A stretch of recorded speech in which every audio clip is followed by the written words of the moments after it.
E aí, povo, tudo bem com vocês? Aqui mais um vlog nesse dia de Corpus Christi para a Igreja Católica, ortodoxa também, se eu não me engano, para as igrejas cristãs de uma forma geral, onde se celebra aquele princípio da Eucaristia e da Santa Missa e tudo mais, uns tempinhos depois aí do Pentecostes.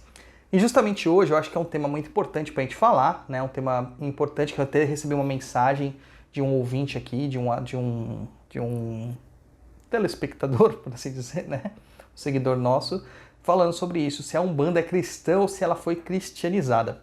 E a minha resposta, que eu vou dar aqui também, ela acabou deixando ele com uma dúvida muito grande aí, né, sobre esse processo. Então vamos pensar aqui elaboradamente sobre isso. Claro que eu não sou a verdade última, só quero que vocês entendam as coisas como elas aparentam ser com discernimento. O primeiro princípio que nós temos é que a Umbanda é uma religião que acaba comungando muito da questão da ancestralidade e dos cultos bantos. Também dos cultos indígenas, dos cultos europeus, e dentro dos cultos europeus temos claramente o catolicismo popular, o cristianismo popular, que é diferente daquele cristianismo promulgado pela Igreja Católica, que é bem diferente desse processo cristão que a Igreja coloca como correto, como um dogma. Então a gente sabe que tem o famoso cristão, o católico não praticante, como a gente também não obedece todas as regras que estão lá dentro da Bíblia e afins, e que um cristão deveria obedecer. Dentro desse processo a gente começa a pensar na Umbanda, nascendo até anteriormente, advinda desses cultos mais banto, né, como o Calundu, por exemplo, e a gente repara que o próprio povo banto já teve uma interferência na África, né? Em África já teve uma interferência do cristianismo. Talvez não só promulgada pelo braço português, pelo braço católico, pelo braço europeu, mas também promulgada pela sua própria curiosidade, pela sua forma de tradição e entendimento da cultura e da cosmogonia. O povo banto ele tinha uma capacidade muito grande de se adaptar e de absorver informações de outras etnias, de outras culturas religiosas e significá-las para si, como se aquilo fosse um axé maior para eles. E ali é aquilo, né? Não importa se acende a vela para Deus ou para o diabo, o importante é funcionar. Este era um entendimento muito particular do banto. Se a gente for pensar agora no cristianismo propriamente dito, a gente pode interpretar da seguinte forma.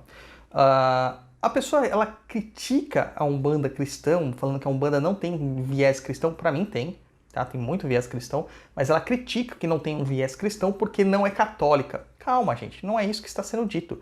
A gente está dizendo que nós comungamos com algumas práticas de moral cristã, tá? Com a moral do Cristo. E isso independente de religião ou não. A gente poderia falar que são morais maiores, né? São lições morais maiores, que até outras religiões e outras culturas, hinduísmos, budismos e afins, acabam tendo também. São as grandes morais da humanidade que nos vão colocar direcionamentos, nortes, né, na nossa vida, para a gente saber para onde que a gente tem que seguir, etc e tal, como uma sociedade, como uma comunidade.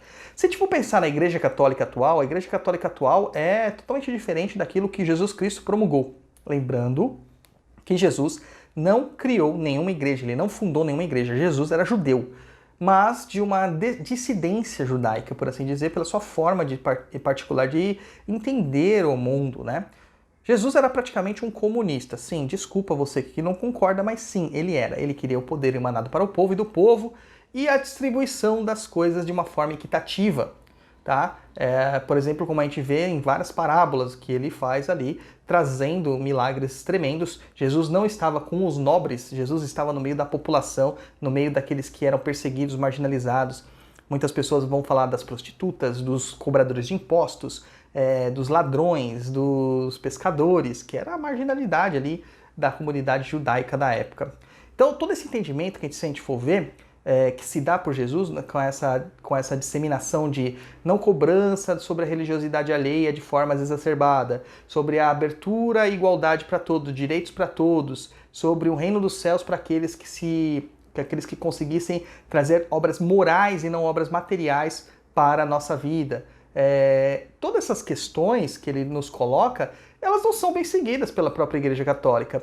Então a gente pode perguntar assim, será que a própria Igreja Católica, os protestantes, eles são de fato cristãos, né? Será que eles são?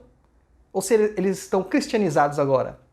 Então é essa questão que a gente acaba falando. Quando a gente analisa a Umbanda nas suas particularidades, essa parte de comunidade, de comunhão, de distribuição, de uma ferramenta para superar a opressão e outras coisas mais, nós vamos ver muitas coisas muito parecidas com o cristianismo primitivo. Não o cristianismo lá do Diocleciano, do Constantino e desse povo todo, tá? Não nesse nível. Mas sim um cristianismo praticado por Jesus, ou Cristo, como o Matheus Silva falaria, né?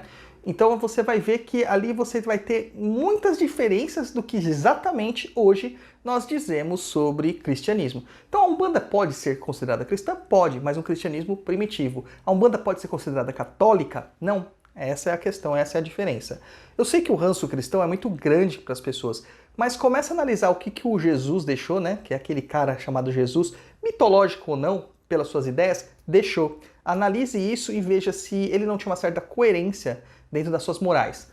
Ele não escreveu a Bíblia, gente. Ele só deixou o seu exemplo. Analise o exemplo, beleza? Até o próximo vlog.